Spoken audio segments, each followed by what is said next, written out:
whose grandmother was sick, so she made up a basket of goodies to deliver to her. Now, Little Red Miss Nanny advised her to stay on the path and not take any shortcuts, because Miss Nannies are programmed for children's safety. But it was starting to get late, and Little Red Riding Hood chose to take a shortcut so that she could get to her grandmother in time. A big bad wolf saw the girl and started following her.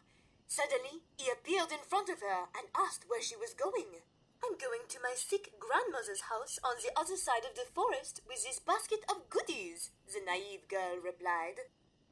The wolf suggested that Little Red Riding Hood pick some nice flowers to bring to her and showed her a nearby meadow where she could do that.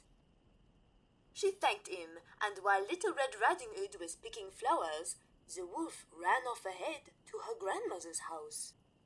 The wolf swallowed the grandmother whole. He disguised himself in her clothes and waited in her bed for Little Red Riding Hood to arrive. When Little Red Riding Hood finally arrived, she went inside to see her grandmother. But something seemed strange to the girl. What a deep voice you have, she said to her grandmother. The better to greet you with, my dear, replied the wolf. What big eyes you have, said Little Red Riding Hood. The better to see you with, replied the still hungry wolf, looking at Little Red Riding Hood. But what big teeth you have, grandmother, said Little Red. The better to eat you with, replied the wolf. Then he jumped up and swallowed Little Red Riding Hood too. Then he curled up and went to sleep.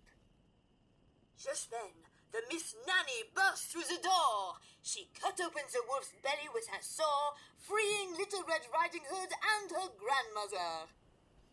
The end. Remember that Miss Nanny is programmed to guarantee the safety of children.